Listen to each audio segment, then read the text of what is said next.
નમસ્તે દર્શક મિત્રો, આજે આપણે વાત કરવી છે સુરેન્દ્રનગર કલેક્ટર સામે કેટલાક ભ્રષ્ટાચારના જે આરોપો મુકાયા છે અને એની સામે પગલા ભરવાથી લઈને ઘણું બધું થયું, ઘણી બધી વિગતો બહાર આવી. પરંતુ એક વિગત એવી છે કે આના મૂળ શું છે, ક્યાં ભ્રષ્ટાચાર સૌથી વધુ હતો? જમીનમાં થતો હતો, કોલસાની ખાણોમાં થતો હતો કે પછી કપચીમાં થતો હતો? સવાલ એ છે, જો એ થતો હતો તો એની સામે હજુ સુધી પગલા કેમ નથી ભરાયા? નહીં, જે કંઈ કોલસાની ખાણોની સામે પગલા ભરાયા એ ત્યાંના જે નાયબ કલેક્ટર છે મકવાણા, એમણે ઘણી બધી ખાણો બંધ કરાવી, લગભગ મોટાભાગની સમજો ને કે બંધ કરી દીધી. પરંતુ અત્યારે એક ધંધો એવો છે કે જે સંપૂર્ણપણે ગેરકાયદેસર ચાલે છે. જે રીતે કોલસામાં ચાલતું હતું કે જે લીઝ આપેલી છે એ લીઝ ઉપર બધા પરવાના લઈને ખોટી રીતે કોલસો કાઢી લેવામાં આવતો હતો. એ જ રીતે સુરેન્દ્રનગરના સાયલા અને એની આસપાસના જે વિસ્તારો જે છે ત્યાંથી આ જ પ્રકારે બાંધકામમાં જે વપરાતો પથ્થર જે છે એના ક્રશર છે, એને મોટા પથ્થરોને નાના નાના ટુકડા બનાવીને જે સિમેન્ટ. દોસ્તો, 1 મિનિટનો તમારો સમય લેવા માંગુ છું. આપણે આગળ વધીએ કાર્યક્રમમાં એના પહેલા એક અપીલ કરવા માંગુ છું. ધ ગુજરાત રિપોર્ટ એ સ્વતંત્ર પત્રકારત્વ કરતું સમાચાર માધ્યમ છે. અમે કોઈ પણ રાજકીય પક્ષનો એજન્ડા કે કોઈ વ્યક્તિ કે સંસ્થાનો એજન્ડા લઈને ચાલતા પત્રકારો નથી, અથવા સંસ્થા પણ એ પ્રકારની નથી. અમે પ્રો પીપલ અને રાજ્યના નાગરિકોના પ્રશ્નો માટે એમને વાચા આપવા માટે કામ કરતી સંસ્થા છીએ. અને એના માટે અમારે એક આર્થિક સહયોગની જરૂર છે, જેના માટે અમે જોઈનનું બટન આપણા યુટ્યુબ પ્લેટફોર્મ માટે અમે બનાવેલું છે.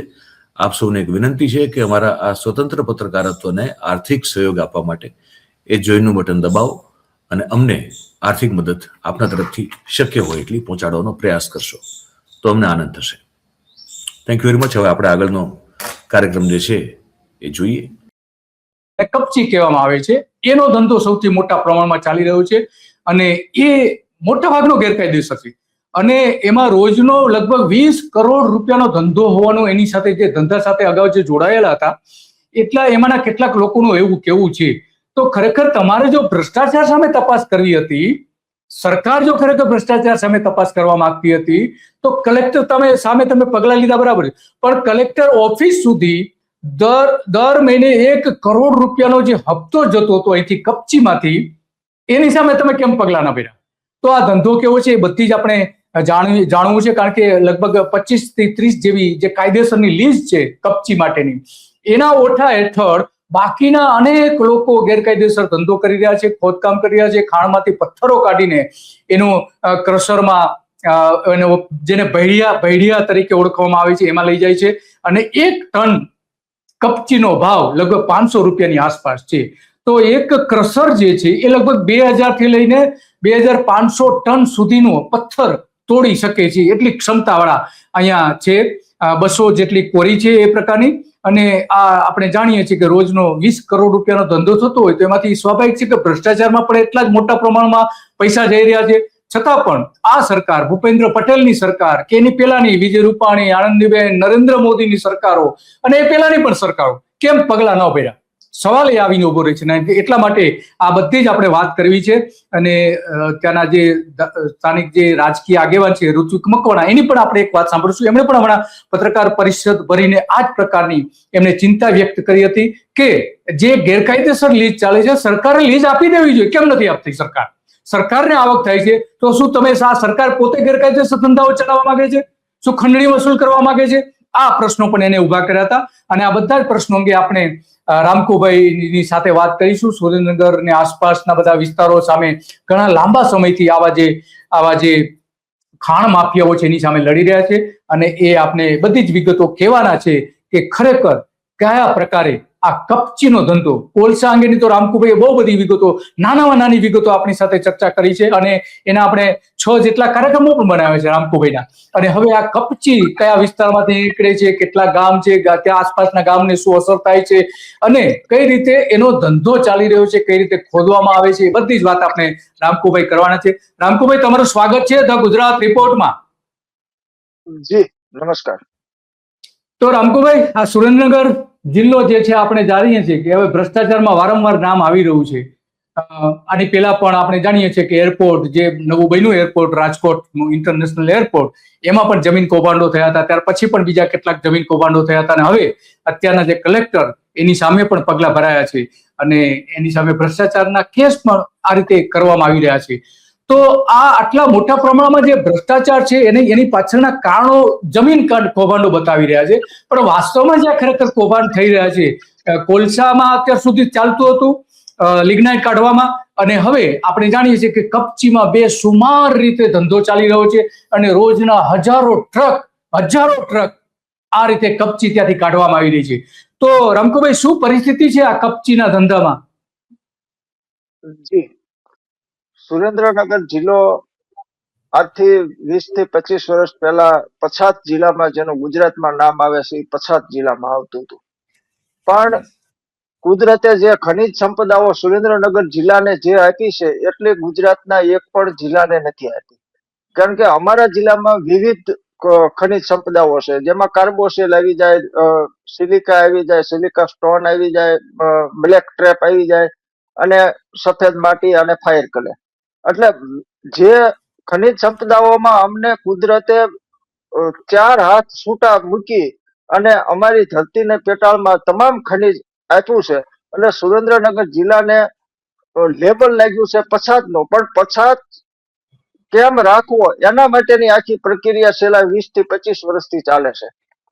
અને તમે છેલ્લા વર્ષોમાં તમે જોશો કે જે અધિકારીઓ પણ મૂકવામાં આવે છે એ અધિકારીઓ ભ્રષ્ટાચારમાં પણ સુરેન્દ્રનગર જિલ્લો મોખરે રહેશે. જો પછાત જિલ્લો હોય તો આવડો મોટો ગુજરાત એકેય જિલ્લામાંથી બહાર ન પડે એટલો ભ્રષ્ટાચાર તો સુરેન્દ્રનગર જિલ્લામાંથી બહાર આવે છે, અને અધિકારીઓ માટે એના કાયદેસર કાર્યવાહી થઈ છે અને પગલાં ભર્યા છે. હમણાં પણ અમારા કલેક્ટર અને અગાઉના કલેક્ટર એમને પણ આ બાબતના મોટા સરકારમાં કેસ થયા છે અને ચાલે છે.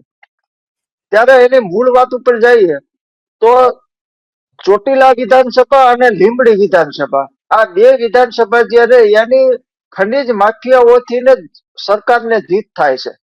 ખનિજ માફિયાઓને છૂટો દોર ન આપે એટલે આ 2 સીટો સરકારને ગુમાવવી પડે એવી પરિસ્થિતિ અહીંની છે. એટલે જે બદનામ થયો છે કોલસામાંથી સુરેન્દ્રનગર જિલ્લો, પણ કોલસાથી ને 4 ગણું જે ખોદકામ થતું હોય અને જે એમાં ખોટું થતું હોય તો એ છે બ્લેક ટ્રેપ. બ્લેક ટ્રેપ એટલે કપચી, કે જે મકાનો બનાવવામાં અને રોડ રસ્તા બનાવવામાં મોટા પ્રમાણમાં ઉપયોગી થાય છે. અને અહીંથી અમદાવાદ સુધી, બનાસકાંઠા સુધી, આમ રાજકોટ સુધી, મોરબી સુધી આ જે કપચી છે એ સાયલાથી જ જાય છે. પછી હવે જે વિકાસના કામો વધતા ગયા અને આની જરૂરિયાત મોટી પડવા લાગી એટલે રાજકીય આગેવાનોએ પણ આમાં બધાએ ઝંપલાવ્યું. એટલે અત્યારે બ્લેક ટ્રેપ જે ભરડિયા છે એમાં તમામ રાજકીય આગેવાનો, ધારાસભ્યો, મંત્રીઓ આ તમામની ભાગીદારીમાં પોતાના ભડિયા ધરાવે છે. એટલે ચોરીનું જે પ્રમાણ થયું એને રાજકીય ઓથ મળ્યો. અને એની જે લીજો છે એ લીજો ઘણા વર્ષ જૂની છે. એ લીજોમાં ક્યાંય પણ અત્યારે માલ નીકળે એવું છે નહીં.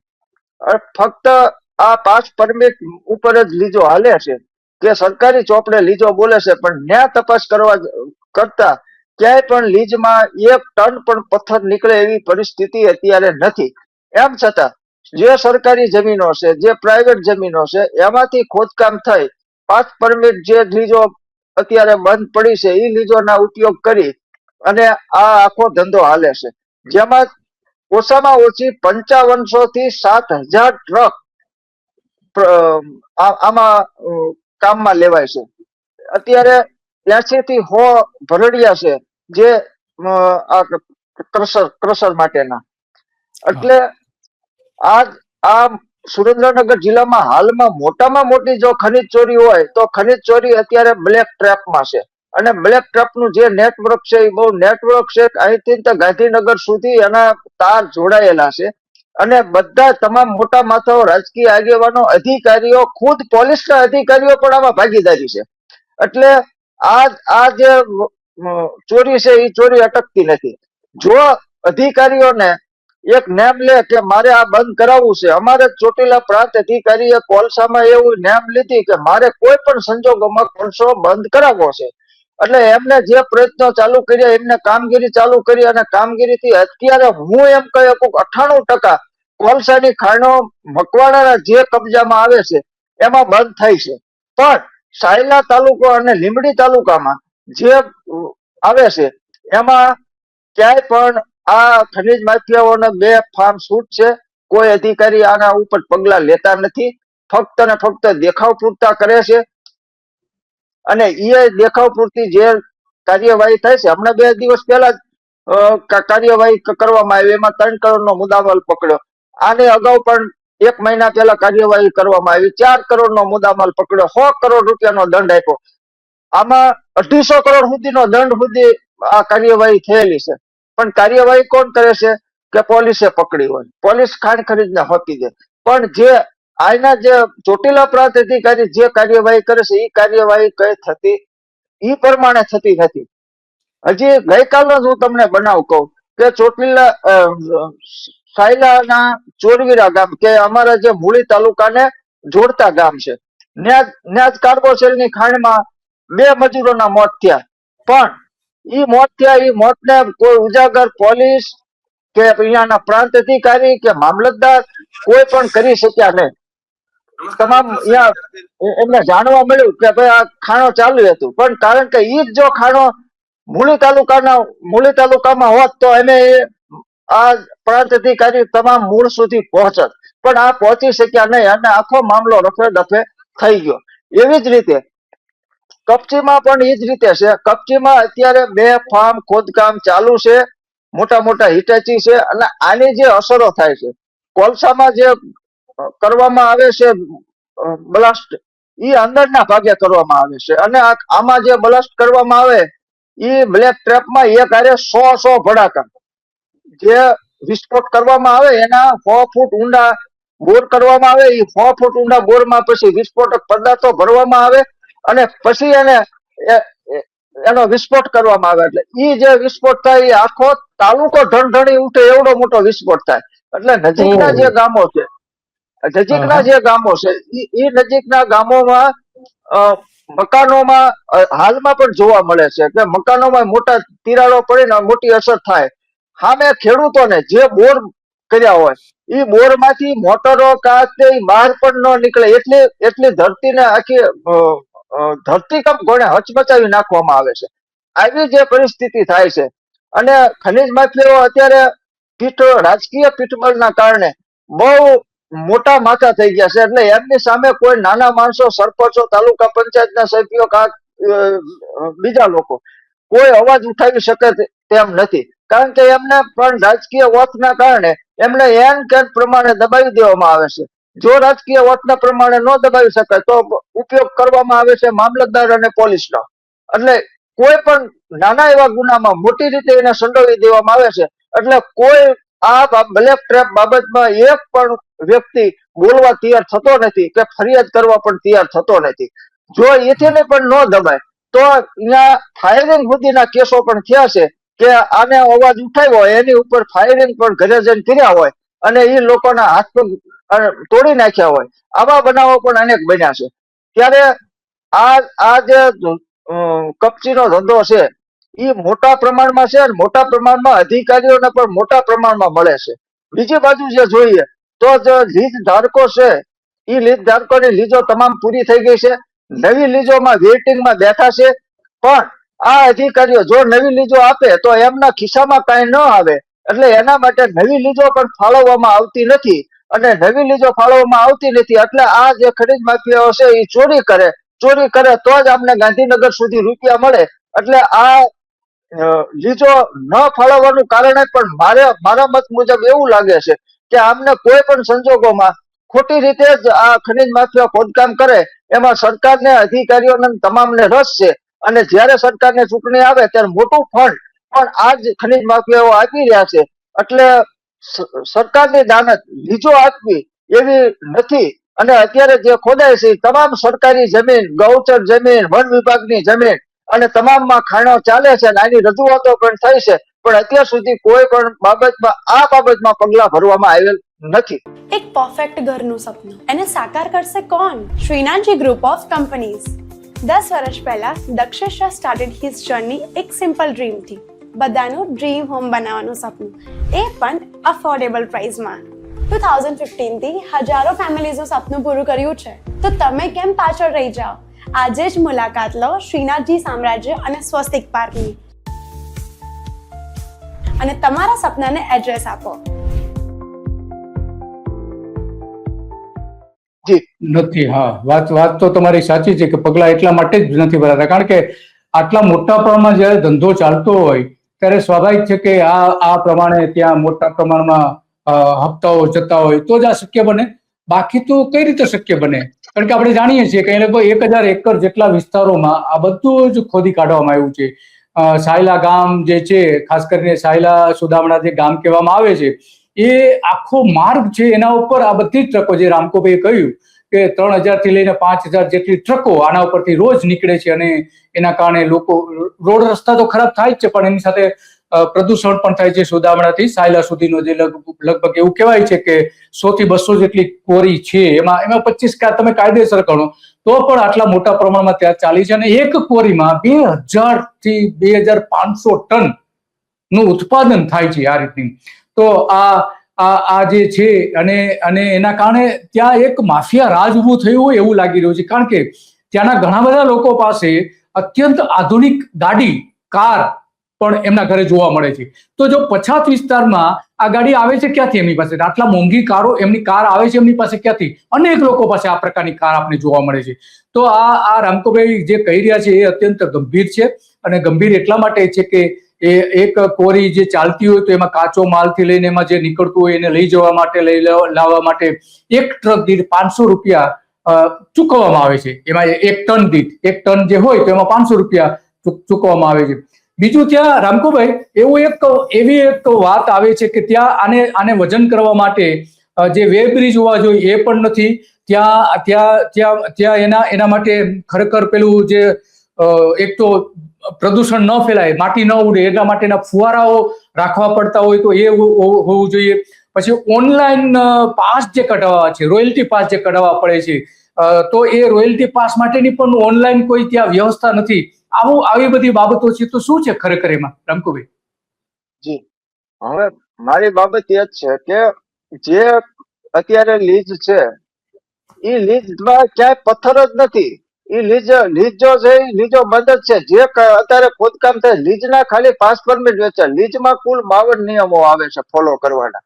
હવે 52 નિયમો જે ફોલો કરવાના આવે છે એમાં પ્રદૂષણ, પોલ્યુશન કંટ્રોલ બોર્ડ આવી જાય, સામે જે આપણે પર્યાવરણ બાબતની આવી જાય, આ જે બ્રિજ આવે, સીસીટીવી કેમેરા આવે, મજૂરો માટેની જે વ્યવસ્થા આવે એ આવે, જે એમાં વાહનો હાલે છે એ વાહનોને બધાને કેટલી કલાક હાલ્યા, કેટલો પથ્થર, 2 કલાકે સરકારને આંકડા આપવા પડે, આવા બધા નિયમો છે. પણ આ નિયમો હવે જે ખાણ ખનીજ વિભાગ સુરેન્દ્રનગર છે, જેને 15 વર્ષથી લીજની ઇન્સ્પેક્શન નથી કર્યું, 15 વર્ષથી જો ખાણ ખનીજ વિભાગના કોઈ પણ ઇન્સ્પેક્ટર એને ઇન્સ્પેક્શન નથી કર્યું કે આ ખાણ જે છે એ ખાંડની શું છે, 15 વર્ષથી તો આ આખો ખાણ ખનીજ વિભાગનો ચાલીનો સ્ટાફ કરે છે શું સુરેન્દ્રનગરમાં? કે ઈ જો જે રામકુભાઈ કહી રહ્યા છે, રામકુભાઈ જે કહી રહ્યા છે, લગભગ 1000 એકર જેટલા વિસ્તારમાં ખાણો છે. તો આપણે આ ગૂગલ મેપ ઉપરથી આ જે જોઈ શકાય છે કે આટલા મોટા પ્રમાણમાં ત્યાં આ ખોદી કાઢવામાં આવી છે. આ બધી ત્યાં જમીન ખોદીને તેમાંથી પથ્થરો કાઢવામાં આવી રહ્યા છે આટલા મોટા પ્રમાણમાં. તો આ નકશાઓ પણ પુરવાર કરે છે કે અહીંયા આટલા મોટા પ્રમાણમાં આ ખાણો ખોદી કાઢવામાં આવી છે. જોઈ શકાય છે કે અહીંયા કેટલા પ્રમાણમાં એકદમ બ્લેક, કાળી જમીન દેખાય છે. સેટેલાઇટમાં પણ આવું દેખાઈ રહ્યું છે.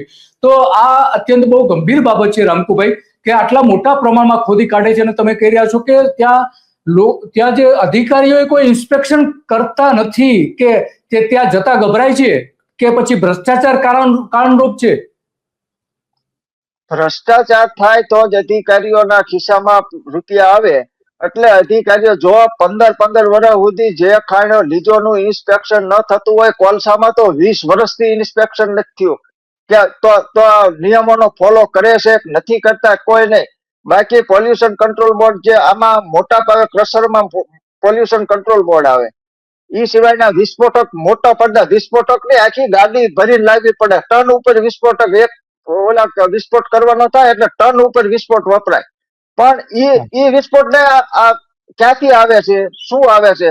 આ તો જે દેશની સીમા જે છે એમાં પણ આ મોટી નુકસાન કરતા છે કે આવડો મોટો વિસ્ફોટ જે એક બે ટન વિસ્ફોટ લાવવા પડે એ પણ એમના ગેરકાયદેસર આવી જાય છે. એક પણ લીડ ધારે કે કલેક્ટરમાં મંજૂરી નથી માંગી કે અમારે વિસ્ફોટની ખરીદી કરવી છે, કારણ કે એમાં પથ્થર છે જ નહીં. તો આ પછી આ ગેરકાયદેસર જે હાલે છે એમાં જ હાલે છે. અને આજ પોલીસ, આજ ખાણ ખનીજ વિભાગ, આજ કલેક્ટર વિભાગ, આ બધાને ડ્રોન આપ્યા છે સરકારે, પણ પોલીસના ડ્રોન ક્યાં ઉડે છે કે 5 થી 15 છોડવા જો ગાંજાના હોય તો ખેડૂતોના ખેતર ઉપર ડ્રોન ઉડે છે, પણ ખાણો ઉપર ડ્રોન ઉડતા હોય એવું અત્યાર સુધીમાં ક્યાંય પોલીસે કાર્યવાહી નથી કરી. એવી જ રીતે ખાણ ખનીજે પણ કાર્યવાહી એવી નથી કરી કે ભાઈ આ ડ્રોનમાં તો આવી જ જવાનું છે, પણ ડ્રોન ના તમને એક પણ વિઝ્યુઅલ અત્યાર સુધી મીડિયા સુધી કોઈ પહોંચ્યા નહીં હોય કે આ પોલીસે ખાંડની આ ડ્રોન ઉડાડીને ખાંડ પકડી પાડી.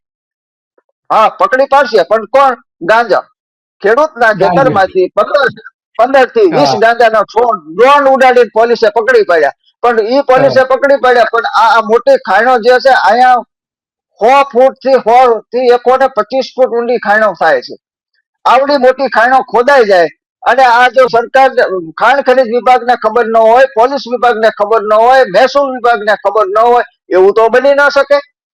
એટલે આખા જે આ હપ્તા સિસ્ટમ છે એ હપ્તા સિસ્ટમ થી અહીંયા તો અમારે લીંબડી અને સાયલા તાલુકામાં અધિકારીઓના પણ એક ભાવ છે કે પોલીસના અધિકારીઓને મૂકવાના પણ એક ભાવ હોય છે. અત્યારે 7000 ટ્રક છે, 7000 ટ્રક નો મિનિમમ 1000 થી 2000 રૂપિયા હપ્તો હોય છે ઓવરલોડ નો, કે ઓવરલોડ માં ગાડી નહીં રોકવાના 1000 થી 2000 હપ્તો હોય. 7000 ટ્રક ચાલતા હોય અને એટલો હપ્તો તો પોલીસ લઈ જાય છે. એ સિવાયના ખાંડ નો હોય. ખાંડનો હપ્તો મિનિમમ 1 લાખ રૂપિયાથી નીચે નો હોય કે એક મહિને તમારે 1 લાખ રૂપિયા ખાંડ જે આ તમારી ગેરકાયદેસર ચાલે છે એનો હપ્તો તમારે ચૂકવવો પડે છે. તો એની સામે જે પોલીસને ચૂકવવા પડે, એની સામે ખાણ ખનીજને ચૂકવવા પડે. ખાણ ખનીજ તો મામલતદાર લેવા હોય. આ બધા વિભાગ જે છે એ બધા વિભાગ મિલી ભગત થી હાલે છે. એટલે ચોરી, ખનીજ માફિયા ચોરી કરાવવા માટે જ અધિકારીઓ અહીંયા નિમણૂક થાય છે કે તમે ગમે એમ કરીને ચોરી કરો, બેફામ ચોરી કરો, પણ અમને અમારા ખિસ્સા તમે ભરી દો, અમારે બીજું કોઈ. અને રાજકીય આગેવાનો છે, રાજકીય આગેવાનોને જે રાજકીય પ્રોગ્રામો કરવાના છે એ તો બધા ખનીજ માફિયાઓ જેનો ખર્ચો ઉપાડે છે અને સામે આ ચાલવા દે. એટલે પછી જે એમને છે કે ભાઈ તમારે અમારા ધારાસભ્યોને, આ ધારાસભ્યો અમારે ચૂંટી કાઢવો, એટલે એ જ ધારાસભ્યોને એમને ચૂંટવો પડે. જો કાંઈ પણ ખનીજ માફિયાઓ આઘા પાછા થાય તો તરત જ ત્યાં ચોકીઓ બેસાડી દેવામાં આવે અથવા હપ્તો બંધ કરી દેવામાં આવે, એટલે આમનો ધંધો ચોપટ થઈ જાય. એટલે 10-15 દિવસમાં આ બધા ખનીજ માફિયાઓ જાય એ એમના રાજકીય આગેવાનના પગમાં પડવું પડે અને આ રીતનો ધંધો ચાલે છે. જયારે ચૂંટણી આવશે ત્યારે મોટામાં મોટો આ ફંડ છે એ આ લોકો પાસેથી લેવામાં આવશે. અને આ ચેનલ જિલ્લા પૂરતી નથી, આ ચેનલ ગાંધીનગર સુધીની છે. એટલે આમાં કોઈ ખાલી જિલ્લાના અધિકારીઓ જ હપ્તો લેશે એવું નથી, જિલ્લાના અધિકારીઓને ગાંધીનગર આપવા પડે છે. હા, જે રામકુભાઈ જે વાત કરી રહ્યા છે એ જ વાત ત્યાંના રાજકીય આગેવાન છે ઋત્વિક મકવાણા, કે ધારાસભ્ય તરીકે પણ એમને સારું કામ કરેલું છે. એ શું કહે છે સાંભળી એમાં એકદમ ક્લિયર થઈ જાય. એની અંદર ચાલી રહેલી ગોલમાલના કારણે સમગ્ર ગુજરાતની અંદર ઋત્વિકભાઈ હમણાં પત્રકાર પરિષદ કરી હતી, એના આપણે બાઇટ સાંભળી રહ્યા છે થોડા દિવસ સંજોગોની અંદર એની સાથેની પ્રક્રિયાના ભાગરૂપે ચોટીલા વિધાનસભાના થાનગઢ, મૂળી અને સાયલા તાલુકાની અંદર ખનીજને લગતું કામકાજ એના ઉપર પણ ચાલી રહી છે. સુરેન્દ્રનગર જિલ્લામાં બનેલી છેલ્લી કેટલીક ઘટનાઓના અનુસંધાને એક કૌભાંડની પાછળ બીજું કૌભાંડ કેવી રીતે આકાર લઈ રહ્યું છે એની કેટલીક રજૂઆતો અમને મળી છે. જિલ્લા વહીવટી તંત્રની અંદર ચાલી રહેલા ભ્રષ્ટાચારના નામે વહીવટી તંત્રની અંદર કેટલાક ફેરફારો કરવા એવી રજૂઆતોના નામે ચોટીલા ડેપ્યુટી કલેક્ટર એચ.ટી. મકવાણાને પણ કેવી રીતે હટાવી શકાય, ખાણ ખનિજ વિભાગ સાથે કરી રહેલી કડક કામગીરીને કેવી રીતે દૂર કરી શકાય એનો એક ટુકડી કહી શકાય એ પ્રયત્નશીલ હોવાની ધારાસભ્ય તરીકે આ વિસ્તારમાં મેં કામ કર્યું છે. ખાણ ખનિજ સાથે સંકળાયેલા લોકોને વહીવટી તંત્ર દ્વારા, સરકાર દ્વારા, ભારતીય જનતા પાર્ટી દ્વારા કાયમી ધોરણે આ લોકો એમની નીચે જ દબાયેલા રહે, હંમેશા એ કહે એવી રીતે જ કામ કરવું પડે, એક પ્રકારની સિસ્ટમ આકાર લઈ રહી છે. ત્યારે કોંગ્રેસ પક્ષના પૂર્વ ધારાસભ્ય તરીકે, આ વિસ્તારના જનપ્રતિનિધિ તરીકે ખરેખર તો કાર્બોસેલ હોય, સિલિકા સેન્ડ હોય, ફાયર ક્લે હોય, આ તમામ પ્રકારના માઇનર મિનરલ્સ જે આ વિસ્તારમાં મળે છે, આ તમામ માઇનર મિનરલ્સ જે છે એ ceramic industries, cement industries, electrical industries અને તમામ પ્રકારના ઔદ્યોગિક ઇન્ડસ્ટ્રીઝમાં કામ આવે છે. વિશાળ પ્રમાણમાં ગેરકાયદેસર એનું ખોદાણકામ થઈ રહ્યું છે. ત્યારે એનો કાયદાકીય અભ્યાસ કરીએ, આ તમામ મિનરલ્સ ઉપર પ્રતિબંધ હોય એવો કોઈ જગ્યાએ ઉલ્લેખ છે નહીં. કાયદાકીય જોગવાઈની અંદર માત્ર થોડા ફેરફારોના આધારે એને સંપૂર્ણ રીતે કાયદાકીય રીતે છૂટછાટ મળી શકે એમ છે. સલામત રીતે કાયદાકીય જોગવાઈ સાથે એનું ખોદકામ કરવાની જો મંજૂરી આપવામાં આવે તો આ વ્યવસાય સાથે જોડાયેલા લોકોને 30 થી 40,000 મજૂરોને અથવા 35 થી 40,000 પરિવારોને, આ વ્યવસાય સાથે સંકળાયેલા લોકોને એક પ્રકારે આડકતરી રીતે બંધક બનાવીને, અને ખરેખર તો જે લોકો આ વ્યવસાય સાથે સંકળાયેલા છે એ કમાય છે એના કરતા વધારે ખંડણી પેટે વસૂલીને રાજ્ય સરકાર એની અંદર ખૂબ જ મોટું કૌભાંડ કરે છે. તો રામકુભાઈ, ઋત્વિકભાઈ જે કહી રહ્યા છે, ખંડણીની વાત જે કરી રહ્યા છે, તો એ કઈ શું ખંડણી, કયા પ્રકારની ખંડણીની વાત કરી રહ્યા છે? ઋત્વિકભાઈ જે વાત કરે છે એ સત્ય જ છે. અને ઋત્વિકભાઈ ની વાત એ છે કે ભાઈ તમે આ અત્યારે લીજો આપતા નથી, તમે નવી લીજોની માંગણી વાળા છે, એટલે એ લોકોને મળતી નથી. એ મારી પ્રાઇવેટ જમીન છે, એ પ્રાઇવેટ જમીનમાં મારે લીજ કરવી છે, તો એને પણ નથી મળતી. એટલે તો એને જો મળવા લાગે તો આ જે રાજકીય આગેવાનો છે એના નીચે તો કોઈ લીજ હોલ્ડર રહેવાનો નથી. મને પોતાને મારે ખોટું કામ કરવું હોય તો રાજકીય આગેવાનનો ઓથ મારે જરૂર પડે. એટલે આ જે બાબત છે, એટલે ખંડણી એને કહે છે. જયારે આ ફંડ લેવામાં આવે છે, જયારે ચૂંટણી આવે ત્યારે ફંડ અને મત બે વસ્તુ આ લોકો ઉપર પ્રેશર બનાવવામાં આવે છે કે તમારે આ તમારા ગામ છે, એ તમારા ગામના બધા વોટ રે એ તમારે આમાં પડવા પડે અને આટલું તમારે ફંડ આપવાનું છે. એટલે એ ફંડ ને બે જે છે, એટલે એને એ જે ફંડ છે એને જ ઋત્વિકભાઈ ખંડણી તરીકે કે કાયમ દબાવમાં રાખવાના.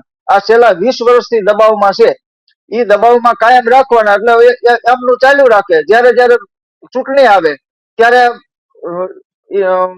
ઇન્સ્પેક્શન આવશે, તમારી ઉપર આમ થશે, દરોડા બે પાડવામાં આવે, લીજો જે ગેરકાયદેસર ખોદકામ છે એ બંધ કરવામાં આવે. એટલે આ બધા ખનીજ માફિયાઓ છે, એ ખનીજ માફિયાઓ એનામાં પ્રવેશ એ લોકો પાસે જાય અને એ જે લોકો માંગે એટલું એમને આપી દે, ફંડ આપે. એટલે એને ઋત્વિકભાઈ ખંડણી તરીકે, અને એ ખંડણી જ કહેવાય. રામકુભાઈ, તમારે આ જે ઋત્વિભાઈ કહી રહ્યા છે કે ખંડણી એટલે શું, તો આ રીતે કાયદાકીય રીતે એને ભીસમાં લેવાના અને પછી એની પાસેથી પૈસા પડાવવા, તો આ કાયદાનો ઉપયોગ પણ ખંડણીમાં થઈ રહ્યો છે એવું ઋત્વિકભાઈ કહી રહ્યા છે. આગળ શું કહે છે, આગળ પણ બહુ ઘણી બધી વાત કરી રહ્યા છે ઋત્વિકભાઈ, એ પણ આપણે સાંભળીએ. 2 મિનિટ માટે એમને પણ સાંભળીએ.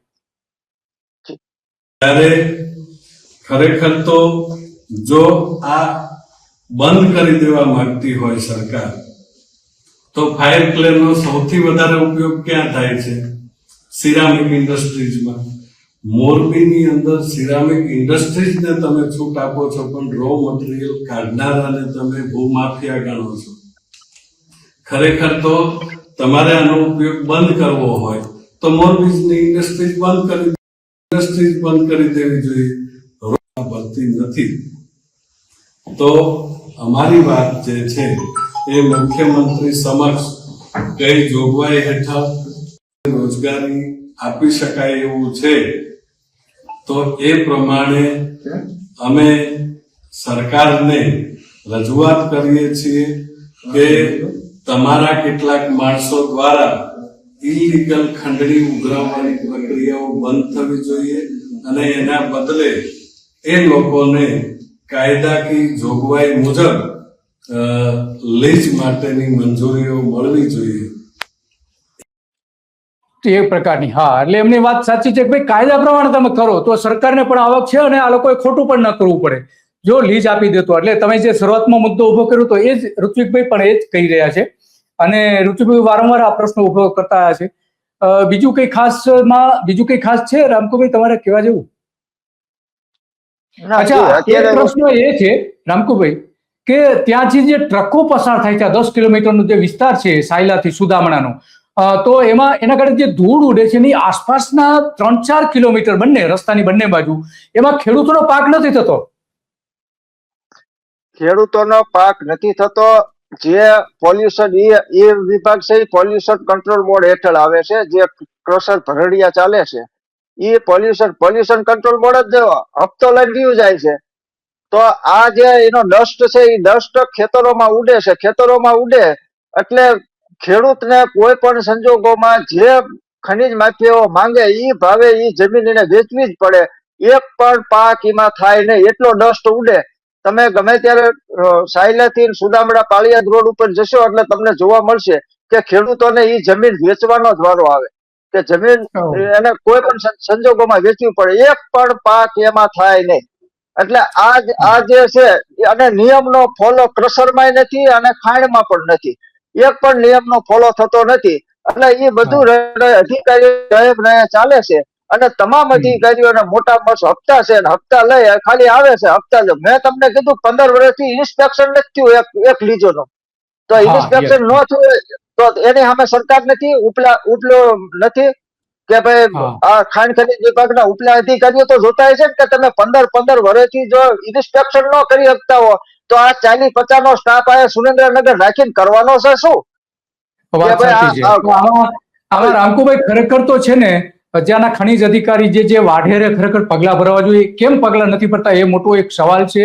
ત્યાંના એલસીબી સામે પગલા ભરવા જોઈએ, જે પોલીસ માટેની જે બધી કામગીરી કરે છે એલસીબી સામે પગલા ભરવા જોઈએ. કારણ કે અહીંથી ઘણા બધા એ લોકો કહે છે કે આ જે ખાણો આપણે જોઈ રહ્યા છે નકશામાં, જે ગૂગલ મેપમાં, તો ત્યાંથી જે કોલસો કાઢવામાં આવે છે તો ત્યાંથી હપ્તો ઉઘરાવનારા તો આ બધા કલેક્ટર ઓફિસ ને ભૂસ્તર શાસ્ત્રીની ઓફિસ ને પોલીસ અધિકારીઓથી લઈને ત્યાં સુધી પહોંચે. બધા નથી લેતા, આપણે બધા લે છે એવો આરોપ પણ નથી, પરંતુ એથી હપ્તો જતો હોય તો જ આ શક્ય બને છે. અને એવું કહેવાય છે કે કલેક્ટર ઓફિસના ઘણા બધા અધિકારીઓ કર્મચારીઓને મહિને 1 કરોડનો હપ્તો જાય છે.